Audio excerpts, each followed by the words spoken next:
Shan is with us again. Welcome.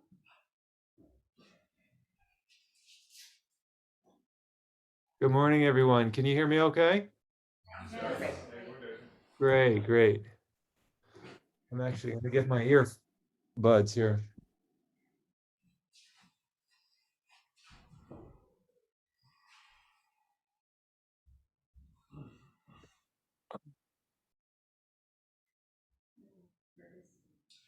We do the opening chant, call and response. The Dharma is vast and subtle. The Dharma is fast and subtle. We now have a chance to see this. We now have a chance to see this. Study this and practice this. Study this and practice this. May we realize this true meaning. May we realize this true meaning.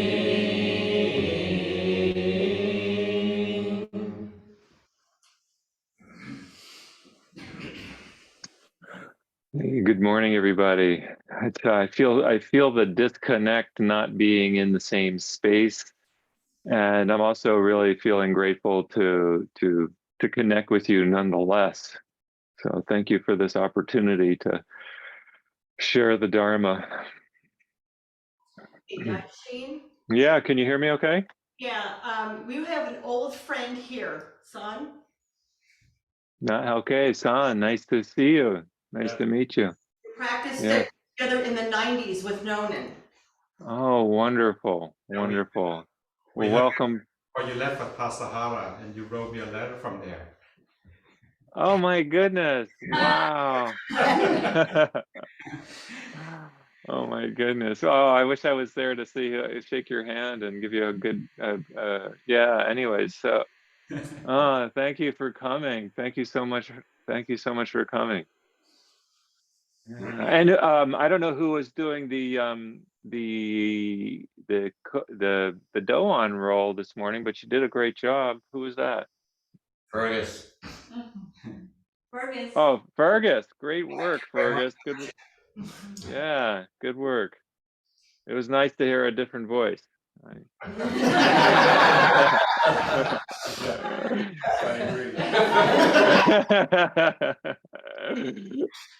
No, and I love George's work there. It's been great. No, so don't get me wrong, but it's good to have other people also do that. So I would just encourage you, if you have an interest in taking on that role, please don't hesitate.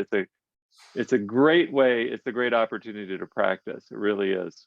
And in Zen, you only have to hold one note. Yeah.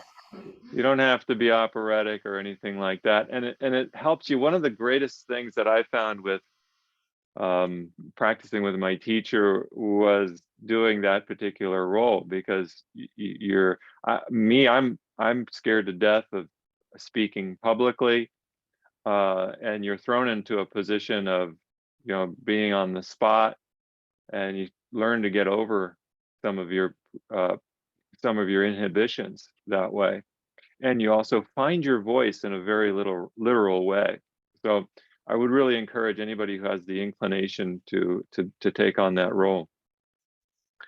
I want to share from Dogen's extensive record, Eihei Koruku. There's a story in here that I've been pondering over the past month or so. I keep coming back to it. It's entitled "The Grass That Doesn't Enter Through the Gate." Dogen pounded his staff once and said, "The 5th day of the 5th month is the festival of the center of heaven, when people throughout the world wear a medicine patch." That's a wonderful little image there. People wear a medicine patch. I remember that Sudana studied with Manjushri. Manjushri said, "Go out and bring back one stalk of medicinal herb." Sudana left and looked throughout the entire earth, but there was nothing that was not medicine. He came back to Manjushri and said, "The entire great earth is medicine. Which one should I pick and bring you?" Manjushri said, "Bring back one stalk of medicinal herb." Sudana plucked one blade of grass and gave it to Manjushri. Manjushri held up the single blade, showed it to the assembly, and said, "This one blade of grass, both can kill a person and can give them life." Dogen said, "Do you want to study this story?" When Sudana said, "The entire great earth is medicine. Which one should I pick up and bring you?" He had already brought one blade of grass. And yet Sudana could only see with his eyes. He could not yet understand with his heart. Manjushri said, "Bring back one stalk." Manjushri, do you know the truth that what enters through the gate is not the family treasure? If you don't know yet, Manjushri, although you have brought one stalk, you are not yet intimate with it. All right. Okay, I'm going to pause there. There's a little bit more to this thing, but I think you have a kind of a gist of what the story is about. So today I'd like to talk about a little bit about healing in Zen, what that might mean, what that might look like from a Buddhist perspective. What is healing? And I want to start by sharing a story that a story of Nonin when I was practicing back there in 1999. And every turn I felt like I made there at Nebraska Zen Center was wrong. One Sunday morning, we were trying to figure out coffee. Somebody needed to have the coffee made, so I thought, well, I don't drink coffee personally, but I could make some coffee. I can figure out how this machine works. Certainly, it's not that difficult. So I opened my mouth and I said, "Oh, I can make some coffee." And Nonin heard me and he boomed at me. He said, "You don't know how to make coffee." And when I heard that initially, my initial response was, "What, I could at least figure it out. I didn't say it out loud. I just kind of let it go because I wasn't going to argue with him. But my initial feeling was I could figure it out. I might not know how to do it, but I've made coffee before. I know it. And I realized later, much later, that when he said, "You don't know how to make coffee," he was actually aiming for something else. He wasn't trying to dissuade me from making coffee. But he was, the way I interpret that now, today, is that he was attempting to open my mind to not knowing, to Buddha mind, the mind that doesn't know, even the simplest of things, right? Making coffee. I've done this. I know I could figure this out. I know what to do. I'll give you another story to highlight this even more. When I was in Shogoji in Japan training, we were living a fairly ascetic lifestyle, very somewhat extreme, with very little sleep and a fairly poor diet. And we went at one point in the practice period, we took a weekend trip to go to Nagasaki. And Nagasaki, of course, is famous space. We went to a Buddhist temple there. We stayed the night at a Buddhist temple. And they took us to a museum during that time as well. But they fed us extraordinarily well. We were not prepared for all of the food that we were the table was heaped with food. It was unbelievable how much food was present there. And the teacher said to us, "You must eat everything."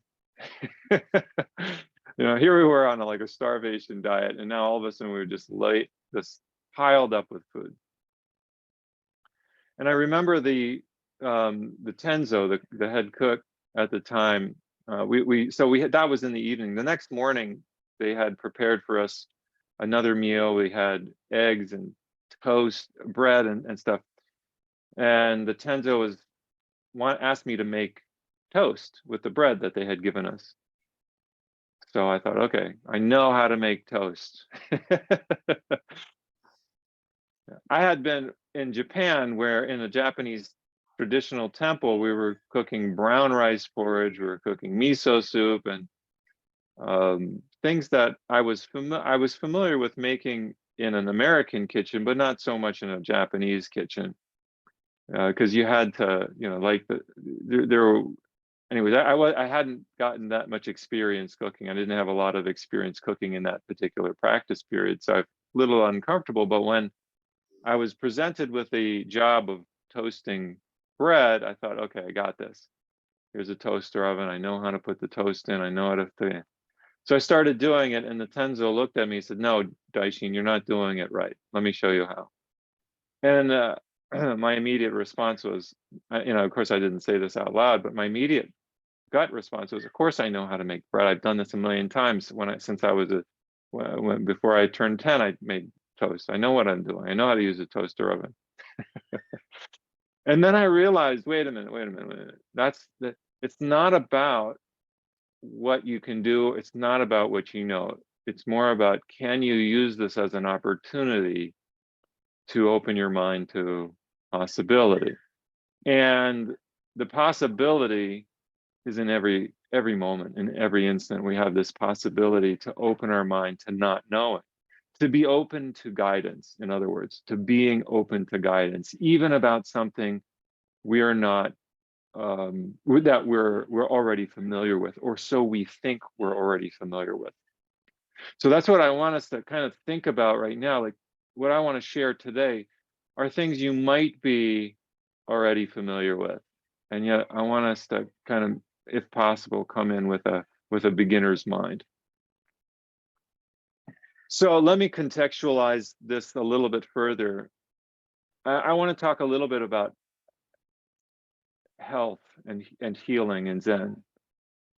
And my experience working with my beloved teachers is that many of them have not taken good care of their health on a physical level.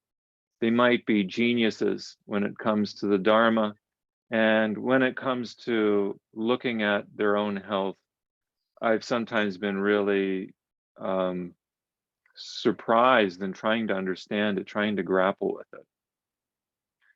And I continue to personally grapple with, like, what does it mean to heal? How can Zen facilitate that process? So I'm going to do a PowerPoint here, share some slides. If I could become the host, for helpful here.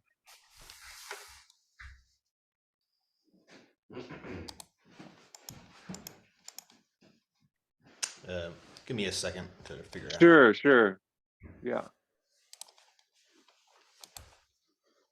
And I have to say that this talk has also been somewhat precipitated by my father's own health situation over a lifetime. When I was 16, he almost died. He was having angina, and maybe you guys know what angina is, just this hardening of the arteries due to buildup of plaque. And so the family witnessed him change quite drastically. He actually had us transition from he realized that his diet was a big problem. Even though he was exercising regularly, he realized our diet was a big problem. And something I've been thinking about, and I'll probably bring up at another time, but just to raise the issue here, the the connection between eating red meat and heart disease was made apparent to me when he had been suffering from atherosclerosis, hardening of the arteries.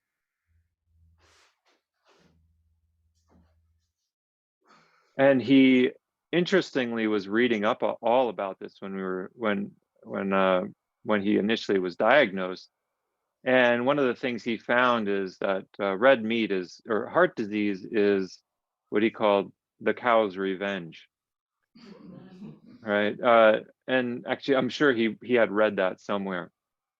And so 16, he had bypass surgery, very violent process, at least in those days. I think it's changed somewhat today, but at that time, he was explaining to us what would have to happen to him in the process of getting bypass surgery, double bypass surgery, that they would take a saw and break his sternum in half with a saw and pry apart. I mean, it's really gruesome, but this is a procedure that happens for so many people, has happened for so many people, and it's been a life-saving procedure. Again, I'm not sure if they do it the same way these days. I kind of think they don't, but in that time, they pried open his rib cage to reveal his heart. They removed a vein from his leg and used that vein to do the procedure on the heart. They stopped his heart beating and put his body on a heart and lung machine so it would keep him alive. It's a very violent procedure, and yet it saved his life and has had him living, I'm sure, to this day. About 15, 20 years later, when I was in my early 30s, he had a stroke. Right? Stroke also is very much connected with hardening of the arteries, just in a different location of the body. And he was lucky to have survived that because it was a brainstem stroke. It was a stroke where there's a blockage at the stem of the brain where it controls the breathing. So he could have died then, but he miraculously recovered for the most part, except that he lost his internal equilibrium. So he looked normal, but he lost his internal equilibrium and he lost his ability to feel on half of his body. So in other words, when I say feel, I mean feel heat, feel temperature. He actually burned his hand because he didn't realize it was burning. He accidentally touched a hot grill. And with his other hand, he bumped up against it and he realized it was hot, but with his first hand, he didn't realize it was hot. We went swimming in a pool that summer, and he said to me, "Eric, it feels cold on one side of my body and the other side doesn't feel anything." And when he would sweat, it was like there was a fence down the center of his body, down his nose, splitting his face, one half and the other half. One half was sweating and the other half wasn't.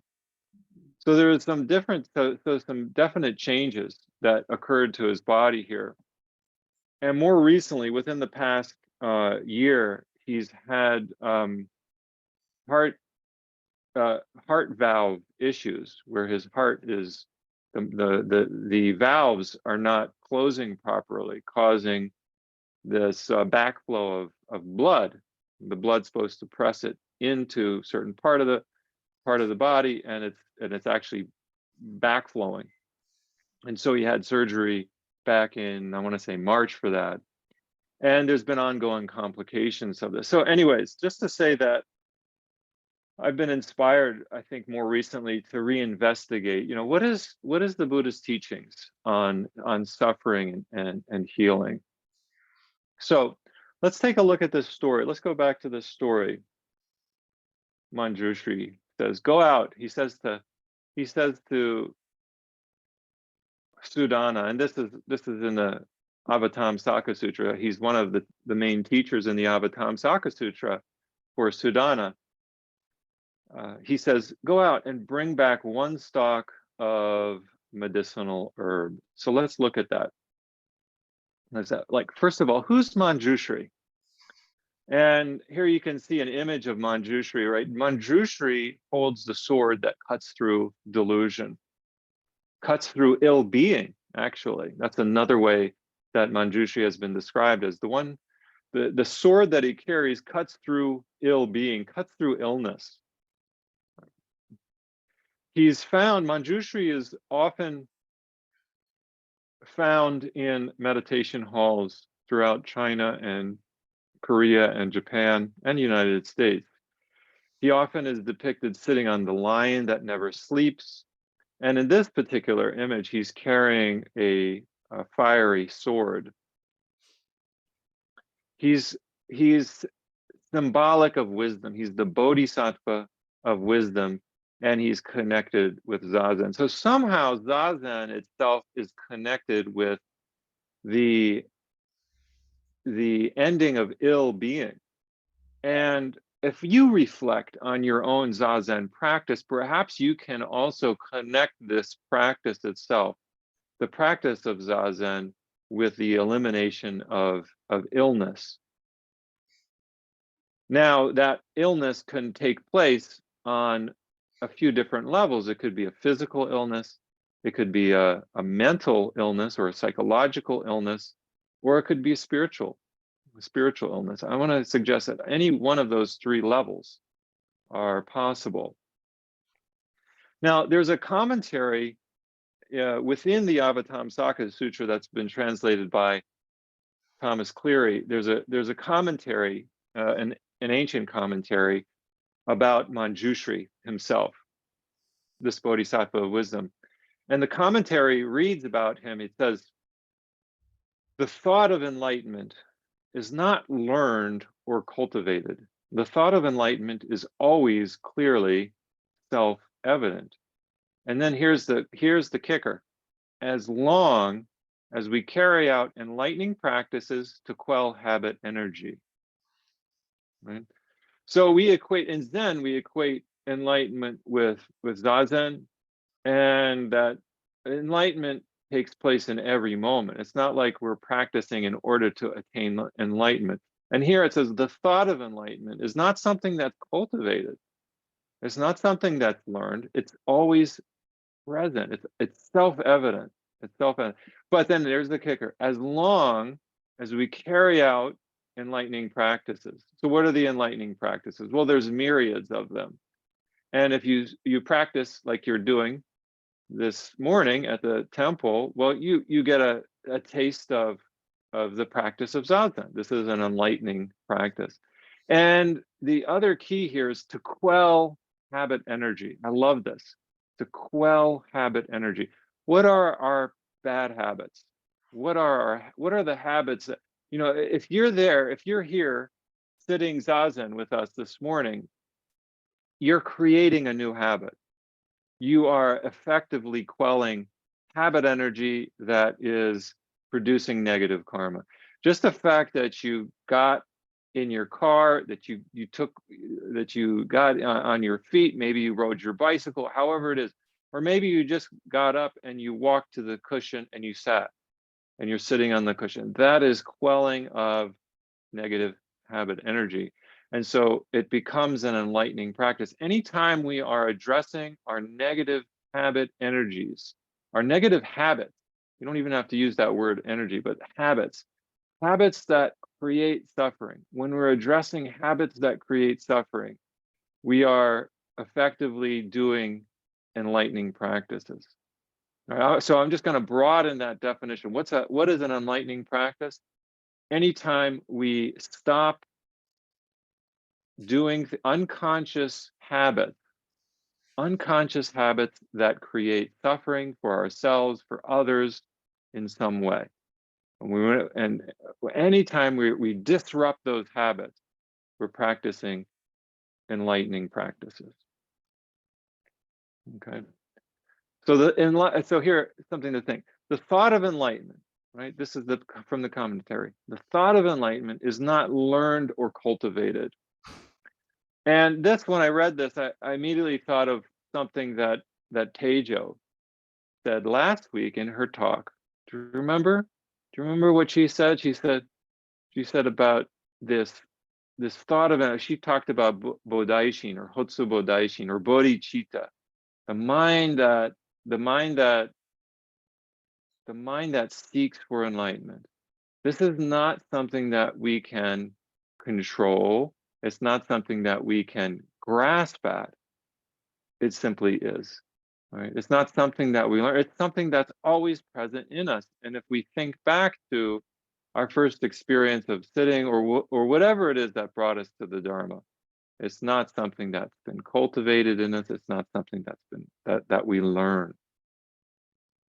Right?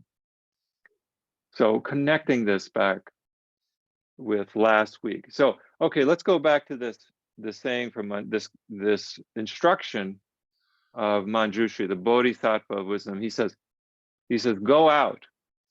Right? His first instruction, he says, go out and find medicine. So the first thing is go out. Right? So the question we need to ask ourselves is, where are we going?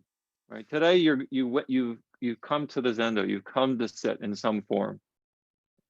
And we can ask ourselves, what are we going to do? These are the questions that we can ask ourselves. Right? Where are we going?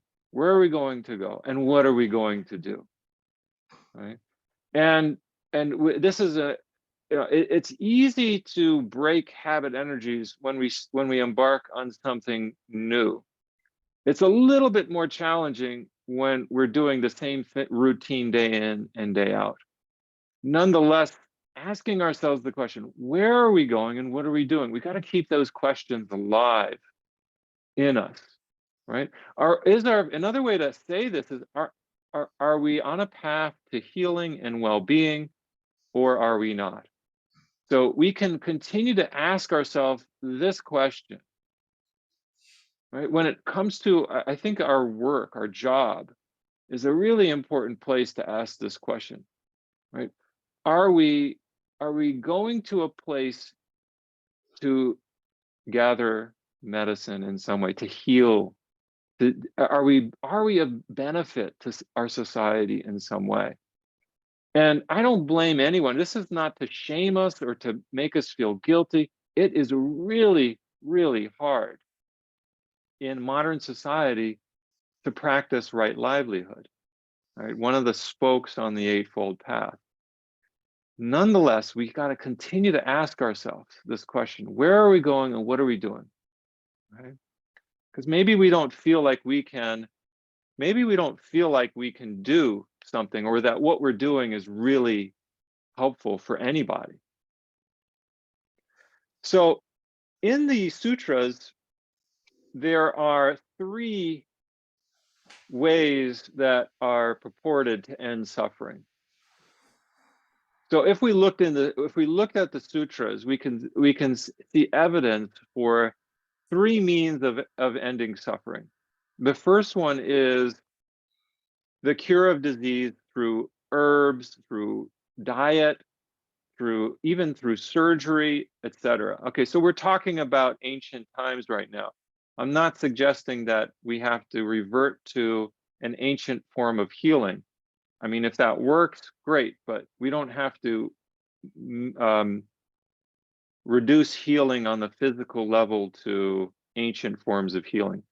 The point in bringing this forward is to recognize that the Buddha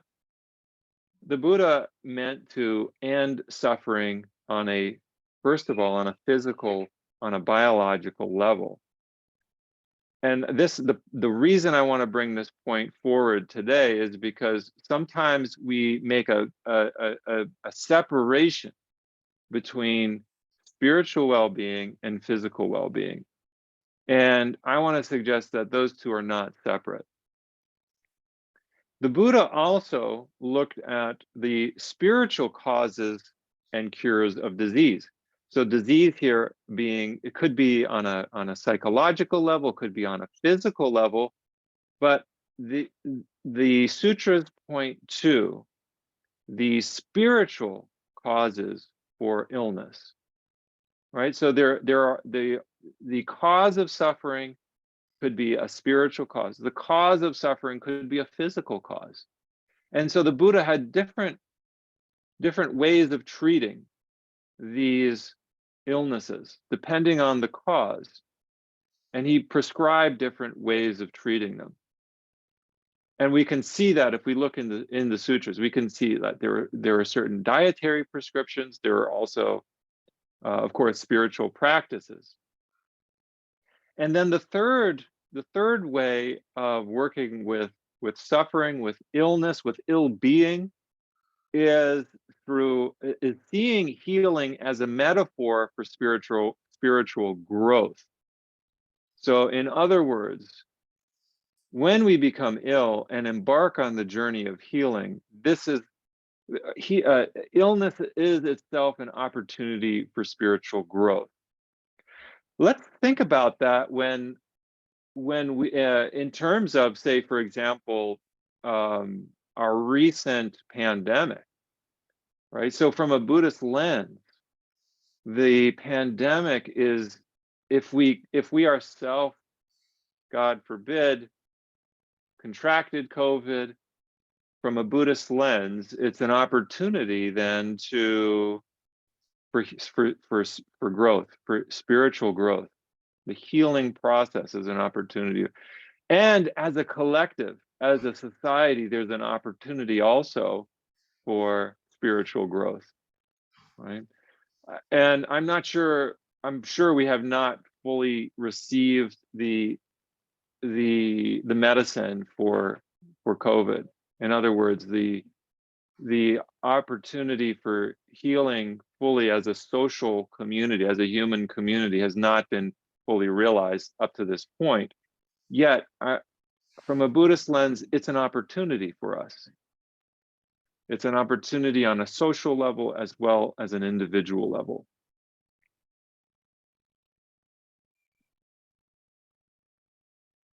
Okay. Now, the Buddha was considered a doctor. He was considered like he's referred to as a physician.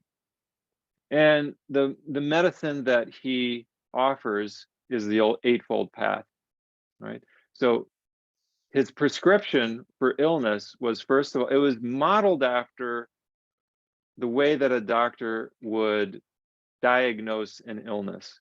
First of all, you have to recognize that there is an illness, right? This is the first noble truth, that there is suffering. We have to recognize, okay, well, if there is suffering, there must be a cause to the suffering, right? That's the second noble truth. If there's illness, there must be a cause to the illness. And if there is a cause, there must be an end to the illness, right? This is the third noble truth, the cessation of suffering. And if there is an antidote, well, let's look at what that antidote is. And so the Buddha gives this huge, wide open way of an antidote called the Eightfold Path. That's the medicine. That's the broadest term. That's the broadest view of medicine that perhaps that we can see here.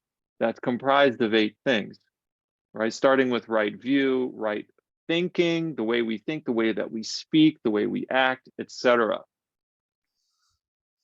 Okay.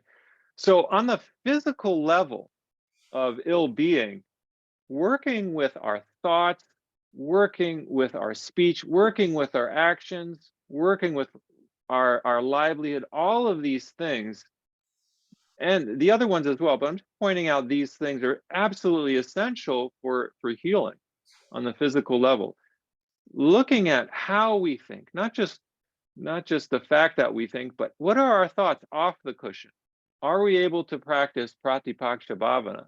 You guys maybe don't know that particular Sanskrit term. Pratipaksha bhavana is a term found in the Yoga Sutras, and it has to do with switching out negative thoughts for positive ones. But the Buddha talks about this as well, right? What is the quality of our thoughts when we're off the cushion? We can look at our habit energies around thinking and thought patterns when we're off the cushion, right? We can look at our words, and thoughts can heal.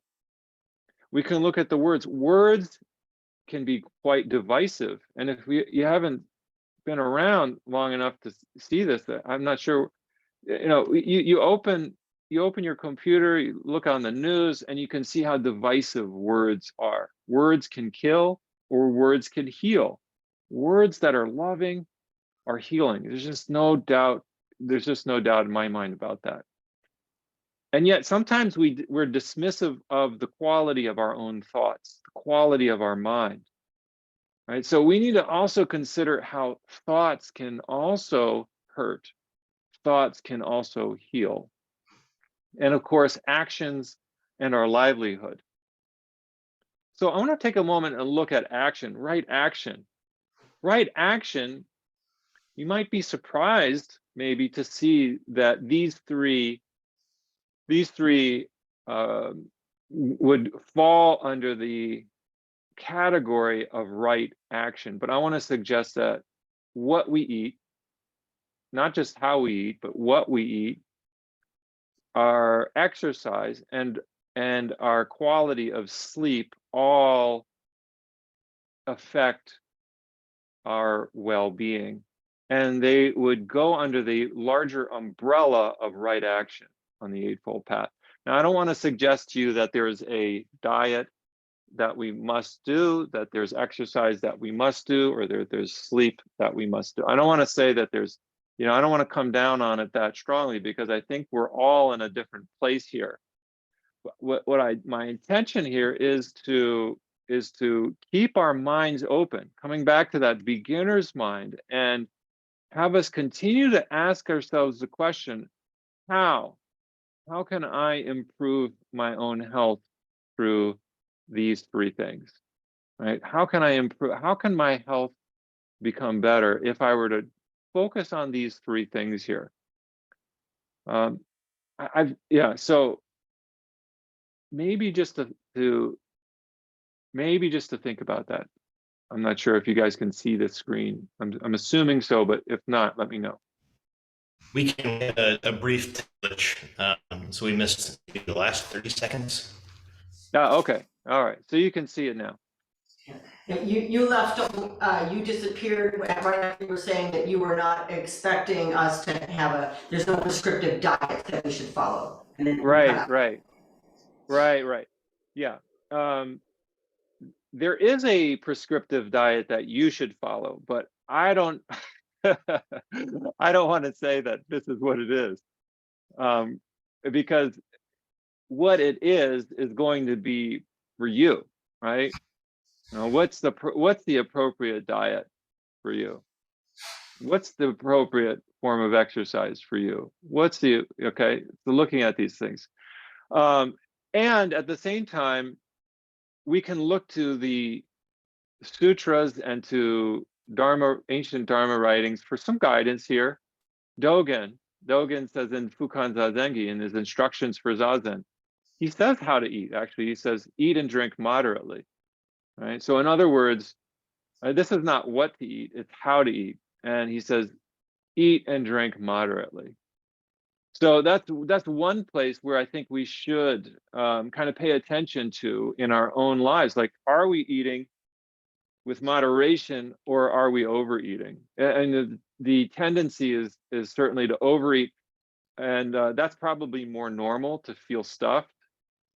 Maybe an extreme would be undereating to the point of starvation. That's also something there. But I think for most of us, we tend to err on the side of eating too much, or not being aware of how much we're taking in. At Great Vow Monastery, where Chosen Bays teaches, she says she encourages people to have a dialogue with their stomach before they take seconds, and say, do you want seconds? Have a conversation with your own. How do you feel? We've lost the ability, right? We've lost the ability when our mothers at an early age, just not to mother blame or anything, but our parents want us to eat, and they have us sometimes stuff ourselves. And when we're little kids, babies know how much they want, and then they stop eating. They just quit, right? But when we encourage children, for example, to just continue eating without thinking about it, we effectively disrupt the communication between stomach and brain, right? We're no longer listening to the cues from our body. We're not listening to the fullness in our stomach. So I would encourage you, in eating and drinking moderately, to listen to what your body is saying. Have a dialogue.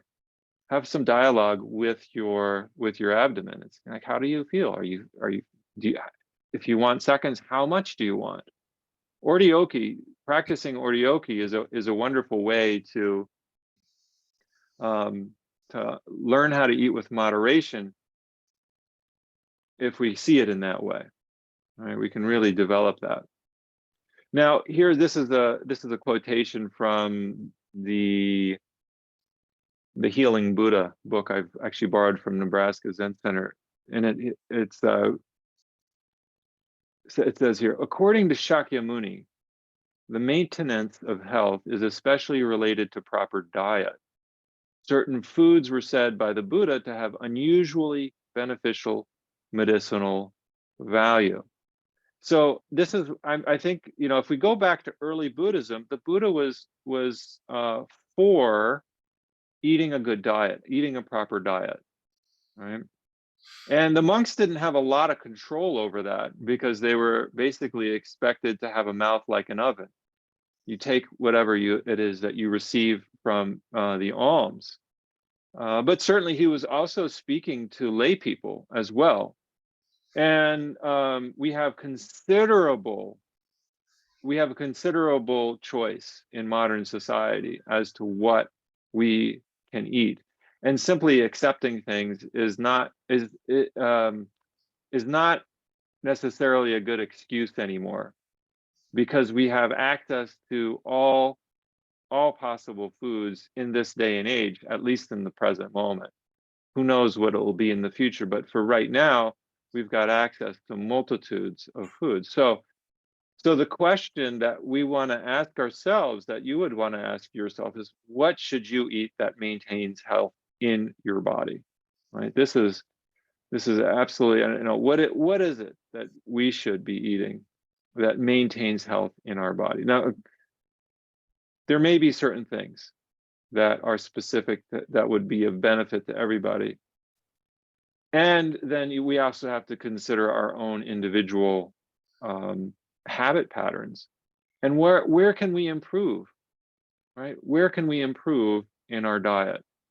Again, I can't speak. I'm not trying to say this is what you should or shouldn't do, but I know for me, it's been such a hard habit to break of the not wanting to eat enough greens, right? Fresh vegetables. I grew up in an Italian American household. My mother was a wonderful cook. We had loads of cheese and pasta, meat coming out of our ears. And the salad was kind of like an afterthought if you wanted something. And I never wanted it. And it wasn't until I started practicing with my teacher that she was like, you need to eat more greens. And so anyways, I think in our society, we tend to devalue, on some level, devalue the consumption of green vegetables, fresh vegetables. And so I'm just going to put a plug in here for looking at that in our own diet. How can we increase the consumption of greens, right? They're so good for us. And that's been part of my practice since I started practicing Zen. Like, how do I increase when I'm in charge of making meals, how do I increase the amount of greens that are in a meal? How do I accept the amount of greens when somebody else is making it, right?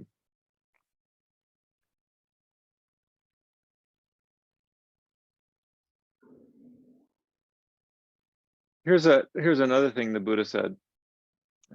He said, monks, I do not eat a meal at night. Not eating a meal at night, I am aware of good health and of being without illness and of buoyancy and strength and living in comfort. Come, you too, monks, do not eat a meal at night. All right. Now, I'm not espousing that we don't eat a meal at night. I eat 3 square meals a day. I've not practiced this with any regularity whatsoever. That said, you may want to try, again, looking at quantities of food, not in a way that makes you so self-conscious that you're afraid to eat anything, right? That is, whenever we start to look at diet, we have to be really, really careful here, because sometimes we get an eating disorder. I don't think that's the intention here, but I want to point out here that the Buddha was all for us having good health. He says, being without illness and buoyancy of strength, living in comfort, right? Living in comfort. And in fact, that's a goal that we can attain. Like, how can diet help us to live in greater comfort, in greater ease, in our own, feeling a sense of well-being in our own body, right? So this is, I'm hoping that as I'm saying this, that it will be inspiring to you to think about this. Like, okay, there's, maybe I'm not in the best of health. Maybe I can aspire for greater health, for greater ease in my body. And here's some pointers. In the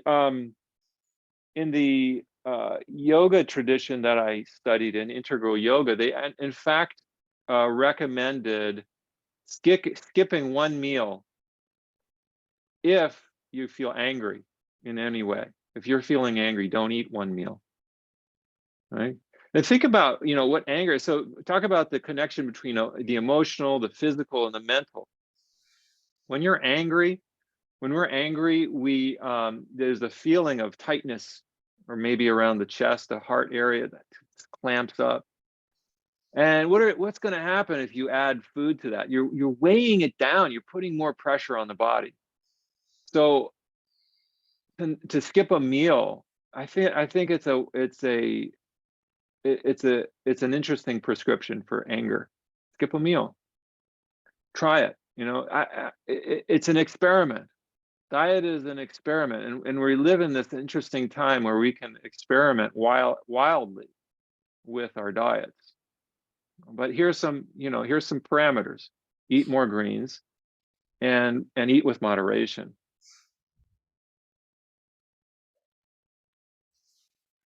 Okay, going on to the next one. Exercise, right?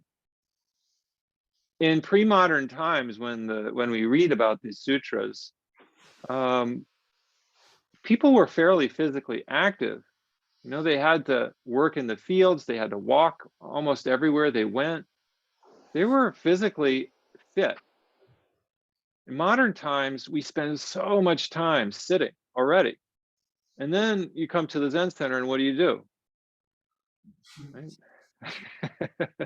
Sit a little bit more, right? So we have got to supplement our time with exercise. There's just no excuses. And I know Zen teachers are some of the worst around this, like taking care of your body through physical fitness, through exercise. And some questions that we can ask ourselves is, like, how often do we exercise per week? When we do exercise, how often do we get our heart rate going? And do we actually break a sweat when we do that? These are things to think about. I noticed specifically, because I was a competitive swimmer, I noticed how much my own ability to sit still was improved after swimming in the pool for a half an hour or even 20 minutes, moving my body. So if we want to see some shift or change in our sitting, and how in the comfort level we're sitting, we've got to think about exercise, whether that's running, swimming, biking, yoga, whatever it is that you feel like you like to do. It's got to be something that you enjoy doing, though. I'm seeing that we're almost at time here. I have a little bit more to share here. Where are you guys here?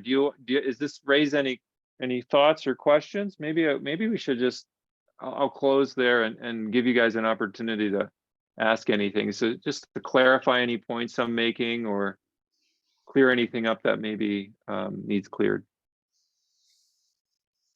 Is that Vicky?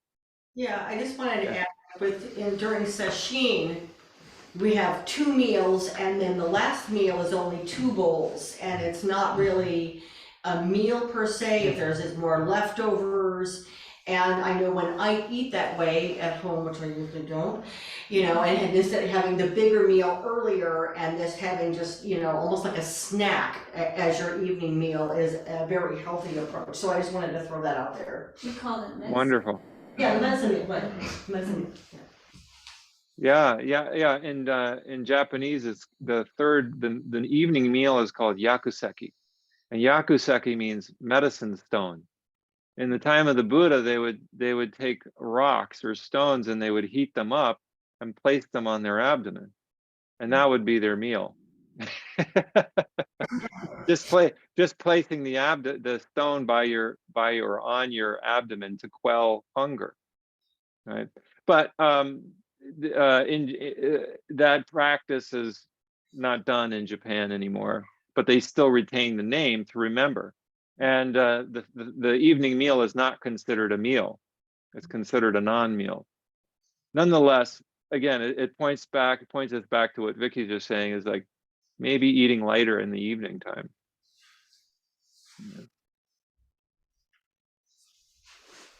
Daishin, I have a question. Yeah. My name is Mike. I'm off camera. Okay. So speaking for myself, I get really angry if I don't eat. Hangry. It's part of my personal brand, I guess. I found some stickers that say hangry, so I put them on my laptop, and so people know if I haven't had a snack, it's a bad time. So what's your guidance for people like that? Yeah, my son gets hangry too if he doesn't get his oatmeal. So again, I'm sure you've discovered the relationship between hunger and anger. That's helpful, right? That's a helpful thing to know. Maybe I don't know your situation enough to give you any kind of advice there, but just the fact that you've made the connection between lack of food and emotion, that's something to learn from, and to notice how further. I would just encourage you to develop that more. Like, what can you do to prevent hangriness from happening, or how does food affect mood? How does the food that you take in affect mood? Because if you're getting hangry, there may be something else missing as well from not just your diet, but maybe your lifestyle that needs to be addressed. And if there's hangriness, how can you use also your meditation practice to work with calming the mind down and making it feel at ease? Because there is comfort in being hungry too, right? There's a transitional period there, if you've ever fasted at all, where the body is going through changes. And when your body is going through changes that it doesn't like, you're breaking habits, you're changing those habit patterns, then your body rebels initially. So, and I see Max drinking water. I'm like, maybe try drinking some water when you get angry or something like that. But also using your practice, like, what are we doing when we're on the cushion? We're learning how to calm the mind down. That might be blasphemy when it comes to Zazen, but I'm going to just go out there on a limb and say, we're learning to quiet our mind. And if you can sit still and with that hunger, you might notice things change. There's wonderful endorphins that are also generated in our body when the stomach gets a chance to rest, right? And so there may be other things. If you're pressing yourself to work to accomplish something, to achieve something, then that also might be playing into the feeling of anger. Like you've got to achieve, you got to finish this thing. And this is where our meditation practice can come in. Be like, okay, wait a minute. Let me look at the bigger life scope and like, is this really that important? What if I were to, and I'm not suggesting that we starve ourselves at all, but what if I were to take a break right now from eating, even just while I'm noticing, just like when we're sitting in Zazen, we might have the urge to move and we watch it. We just observe it. And oftentimes if you observe that desire to move, it will change, it will shift. Something will change in your body or in your mind that allows it to continue. Just like if you're running, if you're doing exercise, right? The body starts to go into a different state of being. And if you keep going at it, with moderation, if you keep going at it, something shifts. Your body is able to adapt. And I want to suggest that for eating habits too. If you stay with it, noticing, bring mindfulness into your experience, something might change there. The emotion might change. You may even feel a sense of ease in your body, or peace, or happiness. So these are also possibilities. It requires us though to have that to have that solid foundation of the beginner's mind. Like, what is this? What's this about? You may think, okay, this is I getting angry, because that means I'm hungry. Maybe reinvestigating. Anyways, this just some precursor thoughts, and your body best, right? Thank you.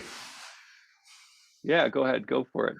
And I have a question I have for years, and so in one of the retreat here with Nonin, I was eating slowly, and I was coming from the tradition where at Plum Village, we contemplate where the food comes from, and Right. we do it slowly. But then I was sitting across Nonin, and in this retreat we eat fast, and so I don't know if that's is his tradition thing, or is that just him, or do you have any perspective on that? Or? I'm so glad, I'm so grateful you brought this into the conversation. Yeah, the speed. And I hesitate to call it a tradition. I think it's a bad habit that became a cultural pattern within Zen culture, both in Japan, less so in the United States. But Nonin, of course, trained in Japan, and they didn't mindfully chew their food like you would see in, say, Plum Village. They're eating fast. And my teacher, she lived in Japan. She trained in Japanese temples for 15 years. And when she was doing senior teacher training, 4 years, the monks ate so fast that one of them had to get ushered to the hospital because he had stomach ulcers. And the doctors finally told him, you guys got to slow down. So do we follow a tradition just because it's a tradition? I would encourage us to question the wisdom in eating fast. I don't think that makes any sense whatsoever in modern times. And I don't want to do it just because my teacher did it. That just doesn't make a lot of sense to me. At the same time, the intention of eating in a community, in a Zen temple, from my understanding, is that we develop awareness of each other, where everyone is in the eating process. And so we don't try to hurry up and be number one. We also don't try to be the slowest one either. And in that way, we moderate our eating so that we're all eating and potentially finishing around the same time. But having an intention that we're not rushing either.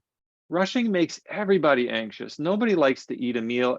Oryoki is already very difficult, right? It can create a lot of stress, a lot of anxiety in our mind and body. So why don't we slow it down a little bit, take our time, and at the same time, we don't want to drag it out. So it might mean yeah, anyways, what that looks like, I would encourage us when we do eat like this to experiment, because we also don't want to be sitting at the meal for an extended period either. So finding that middle way is important, and hopefully we can develop a deeper mindfulness of of how we eat. That we could have that conversation with our abdomen, that we can feel full when we're chewing the food, that we can savor the food that's in our mouth. This is all, we don't want to throw out these beautiful teachings from Plum Village either, right? They're gifts to us, and we have this opportunity to shift the culture of fast eating and gulping down the food. You know, that's just not healthy.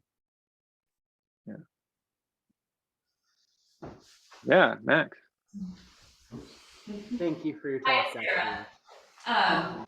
Oh, the So- Max. Oh, sorry. Yeah, go ahead. Okay. I just wanted to ask about the continued place of ascetic practices within Buddhism. There's, of course, the story of, the Buddha having done a lot of rigorous ascetic practices and then advocating this more moderate diet and exercise. Hakuin, as I believe I recall from his autobiography, did basically the same thing, a lot of extreme ascetic practices, and then backed off that later. You mentioned doing a period of asceticism and are now advocating, like, again, the same moderation. So it kind of makes me wonder, like, if everyone who does it winds up backing off of that, why is this still in continued practice in Buddhist space? Well, yeah, and I think that we kind of get a culture, and the culture solidifies certain practices, and then we just assume that that's the right way. And so this is why I'm bringing this up, that we continue to question, like, is this the right way? You know, where are we going and what are we going to do? Right? This is the question we have to. Another question is, are we preserving peace in our body and mind in what we're doing, or are we creating more illness and disease by the way that by what we're doing? So these are ongoing questions we got to keep alive. It's yeah. Why do we continue to see this kind of a pattern? Like, why didn't Hakuin learn from the Buddha? You know, why don't we learn from the Buddha? Well, the Buddha wants us to learn for ourselves and through our own experience. And there's something important about developing agency in that process, that we need to be the ones that are accountable, that are responsible, individually and communally, being aware of this stuff. And if there's not necessarily a right way, what might appear as an extreme to one person may be exactly what the other person needs. The pendulum swings in both directions. The Buddha was counterbalancing the old overindulgent lifestyle that he had been living up to that point. And so the pendulum just swang back strongly the other way. Sometimes that's where, these are rhythms that we go through. So maybe a question that you could ask is how do I develop agency over my own eating habits or lifestyle habits, right? We may know that we're doing things that from a cultural or a social or a medical perspective are not good for us. But if somebody is imposing that on us from the outside, then and we're not taking responsibility for it, then we're not really going to learn something, right? If somebody tells you don't do this because it's going to lead to that, well, you just lost your own agency in that process. As soon as somebody tells you don't do something, what do you want to do? Right? We want to do it. So the Buddha is never going to say don't go to extremes, but that's what, yeah, he's not going to. I shouldn't say that. Maybe he does say that. Right? That's certainly the middle way. However, if we're told don't do something, we're not developing agency, and this is why we need to explore this stuff for ourselves. We might be doing things that hurt our body sometimes, and yet we need to be the ones that make that choice, not it being imposed from the outside. Yeah, thanks. Hi. Sorry, Max. So I've been working with older adults lately, and I'm also going to school for it too. And so one of the things we talk about as we age and how to age, to avoid all these negative outcomes are these like 5 protective factors, these habits that people have. And I was just talking about this to some people before. But like 3 of the things were the things you were talking about, like diet, sleep, exercise.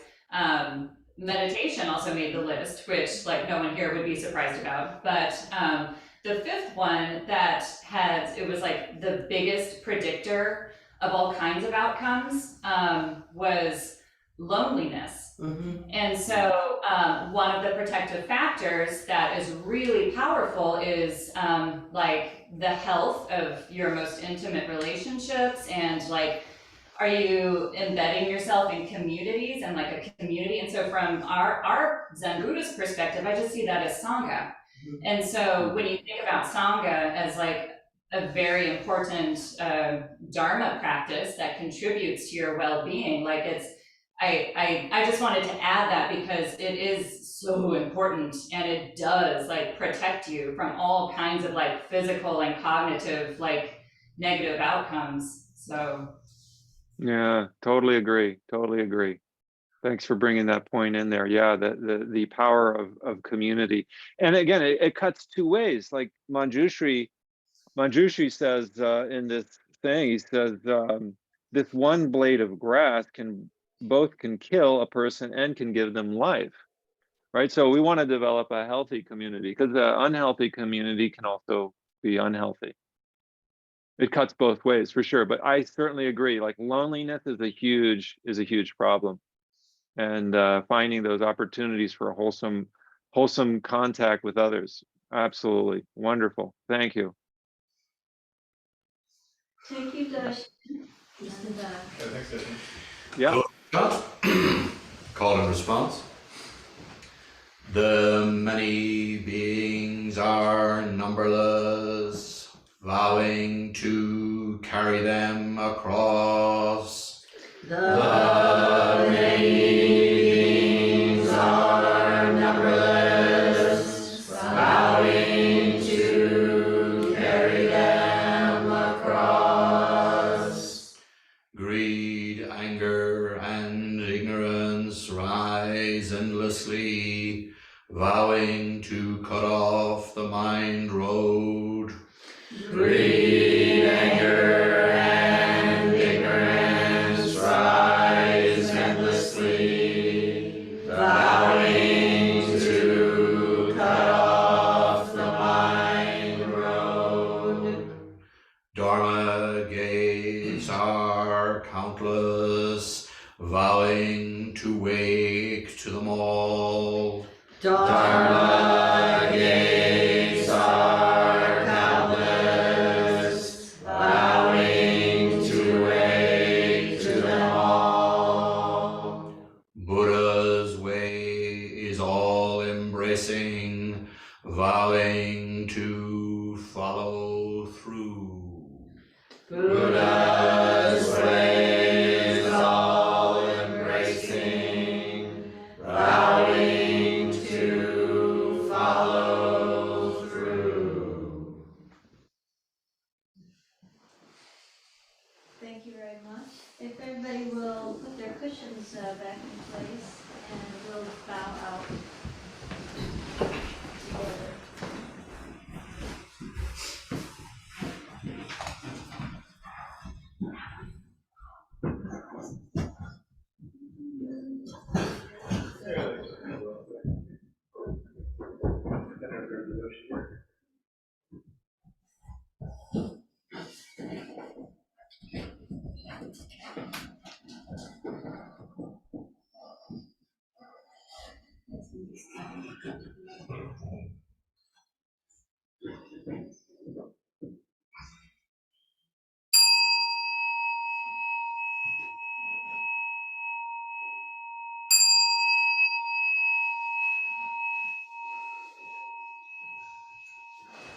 Thank you all. We'll have a tea and conversation then. Daishin, there's about 15 minutes. We'll get back to you. Sounds good. Sounds good. You gonna leave this on or Yeah, we'll just leave it on. leave it on? Okay, great. Thank you. We'll see you. Thank you all. There's a Does it little, make sense, Mike? Yeah. Leave it on? Yeah, I'll just stop the recording. there is a bump, yeah, there's a bump, and it's